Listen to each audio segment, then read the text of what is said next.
Hi hello నమస్తే. ఈరోజు వీడియోలో నేను ఎవరైతే కాంపిటేటివ్ ఎగ్జామ్స్కి ప్రిపేర్ అవుతున్నారో అది కూడా హిస్టరీ మీద నేను రాసుకున్న ప్రీవియస్ ఇయర్ క్వశ్చన్స్ వాటి ఆన్సర్స్ షేర్ చేయాలనుకుంటున్నాను. అయితే ఇవి ఏ ఇయర్ ఏ ఎగ్జామ్లో అడిగారు అన్నది కూడా నేను ఇక్కడ రాసుకున్నాను. మీరు క్లియర్గా చూస్తే అర్థమవుతుంది. సో ఆ క్వశ్చన్స్ ఏంటనేవి నేను ఇప్పుడు మీతో షేర్ చేసుకుంటున్నాను. మహాభారతం అసలు పేరు జయ సంహిత. గ్రూప్ 4 2012లో అడిగారండి ఈ క్వశ్చన్. సో ఇందులో ఏమైనా మిస్టేక్స్ ఉంటే నాకు కమెంట్లో చెప్పండి. చార్లెస్ విల్కిన్స్ చే సంస్కృతం నుండి ఇంగ్లీష్లోకి అనువదించబడిన మొదటి గ్రంథం. చార్లెస్ విల్కిన్స్ చే సంస్కృతం నుండి ఇంగ్లీష్లోకి అనువదించబడిన మొదటి గ్రంథం భగవద్గీత. గ్రూప్ 1 1999లో అడిగిన క్వశ్చన్ అండి ఇది. అయితే నెక్స్ట్ క్వశ్చన్ చూద్దాము. భగవద్గీతను పర్షియన్ భాషలోకి తర్జుమా చేసినవాడు దారాషుకో. ఆన్సర్ వచ్చేసి దారాషుకో. భగవద్గీతను పర్షియన్ భాషలోకి తర్జుమా చేసినవాడు దారాషుకో. సో ఈ క్వశ్చన్ వచ్చేసి మనకి ఎప్పుడు అడిగారంటే గ్రూప్ 1 2004లో గ్రూప్ 1 ఎగ్జామ్లో అడిగారు. నెక్స్ట్ క్వశ్చన్ వచ్చేసి మొదటి తీర్థంకరుడు ఎవరు? ఋషభనాథుడు లేదా ఆదినాథ. ఇతని చిహ్నం ఏంటంటే ఎద్దు. వృషభం. అందుకే ఇతన్ని వృషభనాథుడు అని అంటారు. అయితే ఈ క్వశ్చన్ ఎప్పుడు వచ్చిందంటే గ్రూప్ 1 ఎగ్జామ్లో 91 2004లో వచ్చింది. ఈ 2 సంవత్సరాలు గ్రూప్ 1 ఎగ్జామ్లో అడిగారు అనమాట. నెక్స్ట్ క్వశ్చన్ వచ్చేసి 23వ తీర్థంకరుడు ఎవరు అంటే పార్శ్వనాథుడు. చిహ్నం వచ్చేసి పాము. 23వ తీర్థంకరుడు పార్శ్వనాథుడు. చిహ్నం వచ్చేసి పాము. ఇది గ్రూప్ 2లో మనకి 2003లో అడిగారండి క్వశ్చన్. జైన తీర్థంకరుల జీవిత చరిత్ర తెలిపే గ్రంథం. జైన తీర్థంకరుల జీవిత చరిత్ర తెలిపే గ్రంథం కల్పసూత్ర. ఆన్సర్ వచ్చేసి కల్పసూత్ర. ఇది ఎప్పుడు అడిగారు? సివిల్స్లో 99లో సివిల్స్ ఎగ్జామ్లో అడిగిన క్వశ్చన్. జ్ఞాత్రిక వంశ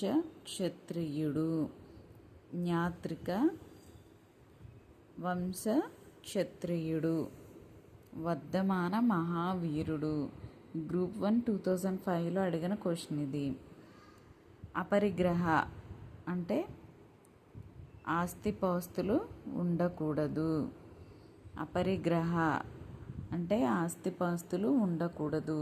ఈ క్వశ్చన్ గ్రూప్ 2 2003లో అడిగారు. పంచవ్రతాలు అహింస, సత్యం, అపరిగ్రహ, ఆస్తేయం. వీటిలో 4వ పార్శ్వనాథుడు బోధించగా 5వదైన బ్రహ్మచర్యాన్ని మహావీరుడు బోధించాడు. బ్రహ్మచర్యాన్ని ఎవరు బోధించారంటే మహావీరుడు బోధించాడు. ఇందులో పంచవ్రతాలు అహింస, సత్యం, అపరిగ్రహ, ఆస్తేయం. వీటిలో 4 పార్శ్వనాథుడు అనే అతను బోధించగా 5వదైన బ్రహ్మచర్యాన్ని మహావీరుడు బోధించాడు. ఇది సివిల్స్లో 97లో అడిగిన క్వశ్చన్. జైన మత పవిత్ర గ్రంథాలను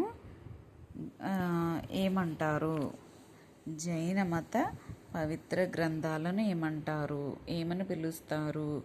అంగాలు అంటారు. ఏంటంటే అంగాలు అంటారు. జైన కల్పసూత్ర గ్రంథ రచయిత. ఇక్కడ మనం ఆల్రెడీ కల్పసూత్ర అంటే ఏంటో తెలుసుకున్నాం కదా. జైన తీర్థంకరుల జీవిత చరిత్రను తెలిపే గ్రంథం కల్పసూత్ర. అయితే ఈ కల్పసూత్ర గ్రంథ రచయిత ఎవరు అని అంటే భద్రబాహు. నెక్స్ట్ వచ్చేసి సల్లేఖనం అనేది జైన మతానికి సంబంధించింది. సల్లేఖనం అనేది జైన మతానికి సంబంధించినది. నెక్స్ట్ క్వశ్చన్, ఇది గ్రూప్ 194లో అడిగిన క్వశ్చన్ అండి. అది నిర్యాణం అనగా దేహాన్ని ఉపవాసం చేత క్షీణింపచేసి మరణించడం అంట. నిర్యాణం అంటే దేహాన్ని ఉపవాసం చేత క్షీణింపజేసి మరణించడం అంట. నెక్స్ట్ క్వశ్చన్, బుద్ధుడు అంటే అర్థం జ్ఞాని. బుద్ధుడు అనగా అర్థం జ్ఞాని. ఇది గ్రూప్ 298లో అడిగిన క్వశ్చన్. వారణాసి సమీపాన గల మృగదానం లేదా జింకలవనం సారనాథ్ చేరి 5 బ్రాహ్మణ సన్యాసులకు బోధించెను. దానిని ధర్మచక్ర పరివర్తన అంటారు. సివిల్స్లో అడిగిన క్వశ్చన్ అండి. 97లో వారణాసి సమీపాన గల మృగదానం లేదా జింకలవనం సారనాథ్ చేరి 5 బ్రాహ్మణ జింకలవనం సారనాథ్ చేరి 5 బ్రాహ్మణ సన్యాసులకు బోధించాను. దానినే ధర్మచక్ర పరివర్తన అంటారు. అయితే నెక్స్ట్ క్వశ్చన్ చూద్దాము. త్రిపీటకాలు బౌద్ధమత పవిత్ర గ్రంథాలు. త్రిపీటకాలు అంటే ఏంటండి? బౌద్ధమత పవిత్ర గ్రంథాలు. గ్రూప్ 191లో అడిగిన క్వశ్చన్. బావికొండ బౌద్ధ కేంద్రం ఏపీలో ఎక్కడ ఉంది? బావికొండ బౌద్ధ కేంద్రం ఏపీలో ఎక్కడ ఉందంటే వైజాగ్లో ఉంది. గ్రూప్ 194లో అడిగిన క్వశ్చన్. అమరావతి బౌద్ధ శిల్పానికి ప్రసిద్ధి. గ్రూప్ 194లో అడిగిన క్వశ్చన్. జైన బౌద్ధ మతాలు ఆవిర్భవించిన కాలం క్రీస్తు పూర్వం 6వ శతాబ్దం. జైన బౌద్ధ మతాలు ఆవిర్భవించిన కాలం క్రీస్తు పూర్వం 6వ శతాబ్దం. డిగ్రీ లెక్చరర్స్ ఎగ్జామ్లో 2007లో అడిగిన క్వశ్చన్ అండి ఇది. ప్రపంచంలో ముస్లిం జనాభా ఎక్కువ గల దేశం ఇండోనేషియా. ముస్లిం జనాభా ఎక్కువగా గల దేశం ప్రపంచంలో ఇండోనేషియా. ఇది ఎడ్జెట్లో 2002లో అడిగిన క్వశ్చను. రామచరితమానస్ అనే గ్రంథాన్ని హిందీ భాషలో రచించాడు. రామచరితమానస్ అనే గ్రంథాన్ని హిందీ భాషలో రచించారు. ఇది జేఎల్ 2003, గ్రూప్ 2 2000లో అడిగిన క్వశ్చన్. మౌర్య చంద్రగుప్తుడు చివరి రోజులలో జైన మతాన్ని స్వీకరించి శ్రావణ బెల్గోళ అనే జైన క్షేత్రంలో మరణించాడు. మౌర్య చంద్రగుప్తుడు తన చివరి రోజుల్లో జైన మతాన్ని స్వీకరించి శ్రావణ బెల్గోళ అనే జైన క్షేత్రంలో మరణించాడు. గ్రూప్ 2లో అడిగిన క్వశ్చన్ ఇది 2000లో. శాతవాహన రాజ్య స్థాపకుడు శ్రీముఖుడు. శాతవాహన రాజ్య స్థాపకుడు శ్రీముఖుడు. గ్రూప్ 2 2008లో అడిగిన క్వశ్చన్. నానాఘాట్ శాసనం శాతకర్ణి 1 మొదటి శాతకర్ణి విజయాలను గురించి తెలియజేస్తుంది. శాతకర్ణి మొదటి శాతకర్ణి యొక్క విజయాలను తెలియజేసే శాసనం ఏది అనంటే నానాఘాట్ శాసనం. ఇది వెరీ ఇంపార్టెంట్ క్వశ్చన్. డిఎస్సి 2006లో అడిగిన క్వశ్చన్ ఇది. హాలుని వివాహ వృత్తాంతాన్ని గురించి తెలిపే లీలావతి పరిణయం అనే కావ్యాన్ని కుతూహలుడు ఏ భాషలో రచించాడు అనంటే ప్రాకృత భాషలో. ఇది గ్రూప్ 2లో 2003లో అడిగిన క్వశ్చన్. హాలుని వివాహ వృత్తాంతాన్ని గురించి తెలిపే లీలావతి పరిణయం అనే కావ్యాన్ని కుతూహలుడు ప్రాకృత భాషలో రచించాడు. హాలుడు మహారాష్ట్ర ప్రాకృత భాషలో 700 శృంగార గాథలను సప్తసాయి లేదా సప్తశతకం గాథా సప్తసతి పేరుతో రాశాడు. ఇది సివిల్స్ 2000లో వచ్చిన క్వశ్చన్. హాలుడు మహారాష్ట్ర ప్రాకృత భాషలో రాసిన 700 శృంగార గాథలను గాథా సప్తసతి పేరుతో రాశాడు. గౌతమి పుత్ర శాతకర్ణి తల్లి గౌతమి బాలశ్రీ వేయించిన నాసిక్ శాసనం ఇతడి విజయాలను తెలుపుతుంది. గౌతమిపుత్ర శాతకర్ణి యొక్క తల్లి గౌతమి బాలశ్రీ వేయించిన శాసనం, ఈ శాసనం అతని విజయాలను తెలుపుతుందంటే ఆమె వేయించిన శాసనం పేరు నాసిక్ శాసనం. ఇది గ్రూప్ 2 2008లో అడిగిన క్వశ్చన్. శాతవాహన రాజుల్లో తల్లి పేరును మాతృగోత్రనామాలను చేర్చుకునే సాంప్రదాయం గౌతమిపుత్ర శాతకర్ణితోనే ప్రారంభం అయ్యింది. శాతవాహన రోజుల్లో తల్లి పేరును చేర్చుకునే సాంప్రదాయం గౌతమిపుత్ర శాతకర్ణితోనే ప్రారంభం అయ్యింది. ఇది గ్రూప్ 2 2008లో అడిగిన క్వశ్చన్.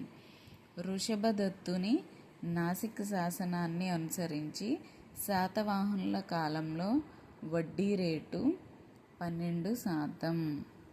శాతవాహన కాలానికి చెందిన అమాత్యుడు జిల్లా అధికారి. ఇది గ్రూప్ 2 2008లో అడిగిన క్వశ్చన్. శాతవాహన కాలంలో నిగమ సభలు నగర పరిపాలనను నిర్వహించేవి. నిగమ సభలు. గ్రూప్ 2 2008లో అడిగిన క్వశ్చన్. పాలనా విభాగంలో చిన్న గ్రామాధికారిని ఏమని పిలుస్తారు? చిన్న గ్రామాధికారిని గుల్మిక. 2008 గ్రూప్ 2లో అడిగిన క్వశ్చన్. గుల్మిక అని పిలుస్తారు. అమరసింహ, అమర కోసం సంస్కృతంలో ప్రసిద్ధమైన డిక్షనరీ. కుమారగుప్తుడు నలంద విశ్వవిద్యాలయం స్థాపించాడు. గ్రూప్ 1 2010లో అడిగిన క్వశ్చన్. కుమారగుప్తుడు నలంద విశ్వవిద్యాలయాన్ని స్థాపించాడు. నలంద విశ్వవిద్యాలయాన్ని స్థాపించింది కుమారగుప్తుడు. హర్షుడు నాగానందం, రత్నావళి, ప్రియదర్శి అనే సంస్కృత నాటకాలు రచించాడు. గ్రూప్ 1 2002లో అడిగిన క్వశ్చన్. హర్షుడు నాగానందం, రత్నావళి, ప్రియదర్శి అనే సంస్కృత నాటకాలను రచించాడు. రెండవ పులకేశి చేతిలో ఓడిన పుష్యభూతి వంశస్థుడు ఎవరు? రెండవ పులకేశి చేతిలో ఓడిన పుష్యభూతి వంశస్థుడు హర్షుడు. గ్రూప్ 2 2002లో అడిగిన క్వశ్చన్. రెండవ పులకేశి హర్షవర్ధనుని నర్మదా నది తీరంలో యుద్ధంలో ఓడించాడు. రెండవ పులకేశి హర్షవర్ధనుని నర్మదా నదీ తీరంలో యుద్ధంలో ఓడించాడు. తర్వాత రెండవ పులకేశి పరమేశ్వర అనే బిరుదును ధరించాడు. ఇది గ్రూప్ 1 2010లో అడిగిన క్వశ్చన్. ఆ ఓడించిన తర్వాత ఆయన పొందుకున్న బిరుదు పరమేశ్వర, లార్డ్ పారామౌంట్. మొదటి మహేంద్రవర్మ బిరుదులు: విచిత్రచిత్తుడు, చిత్రకార పులి, గుణబారుడు, మత్తవిలాస. ఈ మొదటి మహేంద్రవర్మ బిరుదులు: విచిత్రచిత్తుడు, చిత్రకారపులి, గుణాచారుడు, మత్తవిలాస.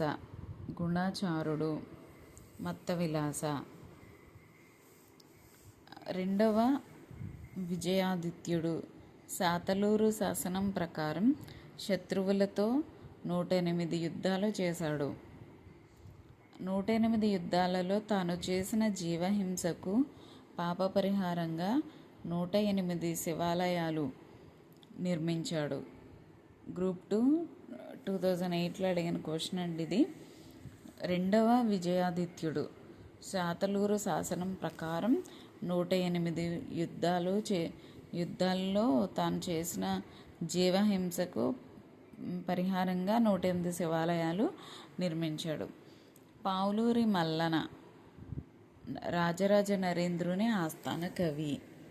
పావులూరి మల్లన రాజరాజ నరేంద్రుని ఆస్థాన కవి. ఇతడు గణితసార సంగ్రహం అనే గణిత శాస్త్ర గ్రంథాన్ని తెలుగులో రచించాడు.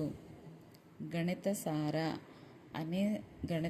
సంగ్రహం అనే గణిత శాస్త్ర గ్రంథాన్ని తెలుగులో రచించిన కవి మల్లన, పావులూరి మల్లన. నారాయణ భట్టుకి నందపూడి అగ్రహారాన్ని, పావులూరి మల్లనకు నవఖండ వాడ అగ్రహారాన్ని దానం చేశాడు. గ్రూప్ 2 2008 క్వశ్చన్ ఇది. నారాయణ భట్టుకి నందపూడి అగ్రహారాన్ని, పావులూరి మల్లనకు నవఖండ వాడ అగ్రహారాన్ని దానం చేశారు. ద్విపద సాహిత్య పితామహుడిగా పేరొందిన పాల్కురికి సోమనాథుడు బసవపురాణం, పండితారాధ్య చరిత్ర రచించాడు.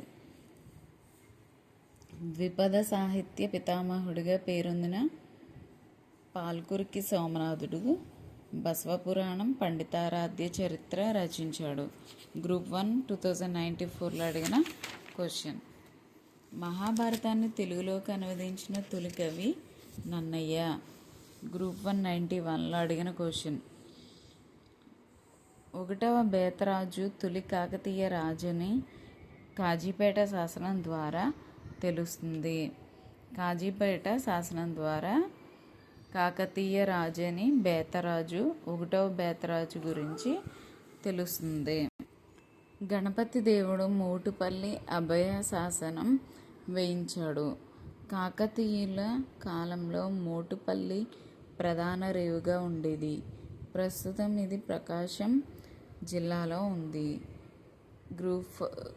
గ్రూప్స్ 2005లో అడిగిన క్వశ్చన్ ఇది. Next question. ఈమె కాలంలో రాణి రుద్రమదేవి కాలంలో వెనీస్ యాత్రికుడు మార్కోపోలో ఆంధ్రదేశం సందర్శించాడు. కాకతీయ రాజ్య పతనానంతరం పరిస్థితుల గురించి విలస తామ్ర శాసనం తెలియజేస్తుంది. కాకతీయుల కాలం నాటి పచ్చల సోమేశ్వర ఆలయం పానిగల్లులో ఉంది. పాల్కురికి సోమనాథుడు పండితారాధ్య చరిత్ర, బసవపురాణం అనే ద్విపద కావ్యాలు, అనుభవసారం పద్యం కావ్యం, వృషాధిపత శతకం ఇవన్నీ రాశారు. గౌతమిపుత్ర సాతకర్ణి తల్లి గౌతమి బాలశ్రీ వేయించిన శాసనం నాసిక్ శాసనం. బాబరు సమకాలీకుడైన దక్షిణ భారతదేశ రాజు శ్రీకృష్ణ దేవరాయలు. బాబరు సమకాలీకుడైన దక్షిణ భారతదేశ రాజు శ్రీకృష్ణ దేవరాయలు. ఇండియన్ సివిల్ సర్వీసెస్ నుండి తొలగించబడిన నాయకుడు సురేంద్రనాథ్ బెనర్జీ. 1916 సెప్టెంబర్లో మద్రాసులో Annie Besant home rule league సంస్థను స్థాపించింది. ఈ సంస్థకు అధ్యక్షురాలు యానీ బీసెంట్.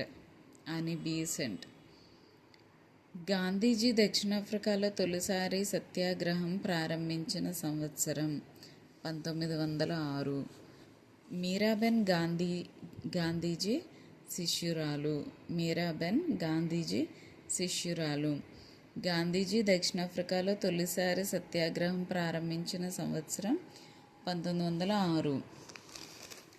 గాంధీజీ యొక్క కాన్షియన్స్ కీపర్, అంతరాత్మ రక్షకుడు అని ఎవరిని పిలుస్తారు అంటే రాజగోపాలాచారిని. సి రాజగోపాలాచారిని. ఇది గ్రూప్ 2 2008, గ్రూప్ 4 2010లో అడిగిన క్వశ్చన్. గాంధీజీ యొక్క కాన్షియన్స్ అనగా కాన్షియన్స్ కీపర్ అంటే అంతరాత్మ రక్షకుడని సి రాజగోపాలాచారిని పిలుస్తారు. బార్డోలీలో కిసాన్ ఉద్యమాన్ని నడిపినందుకు సర్దార్ అనే పేరు వచ్చింది. ప్రముఖ నాయకులంతా అరెస్ట్ అయిన సందర్భంలో క్విట్ ఇండియా ఉద్యమానికి నాయకత్వం వహించిన మహిళ అరుణ్ అసఫ్ అలీ. ఈమె క్విట్ ఇండియా ఉద్యమంలో నాయకిగా పిలువబడింది. అరుణ అసఫ్ అలీ. ప్రథమ గవర్నర్ జనరల్ వార్న్ హేస్టింగ్స్. భారతదేశానికి స్వాతంత్ర్యం పొందినాటికి ఇంగ్లాండ్ ప్రధాని క్లెమెంట్ అట్లీ కార్న్వాలిస్ సివిల్ సర్వీసెస్ను ప్రవేశపెట్టాడు. ఇది ఇంపార్టెంట్ బిట్. అధికారంలో ఉండగా హత్యకు గురైన ఏకైక viceroy lord Mayo. Lord Dufferin. ఇతని పాలనా కాలంలోనే 1885లో భారత జాతీయ కాంగ్రెస్ స్థాపన జరిగింది. Lord Dufferin. భారత జాతీయ కాంగ్రెస్ స్థాపన జరిగింది ఇతని కాలంలోనే. లార్డ్ హార్డిన్స్ 1911లో బెంగాల్ విభజన రద్దు చేశారు. 1911లో బెంగాల్ విభజన రద్దు చేసింది ఎవరంటే లార్డ్ హార్డిన్స్. స్వతంత్ర భారతదేశ తొలి మరియు తుది భారత గవర్నర్ జనరల్గా ఉన్న ఏకైక వ్యక్తి సి రాజగోపాలాచారి.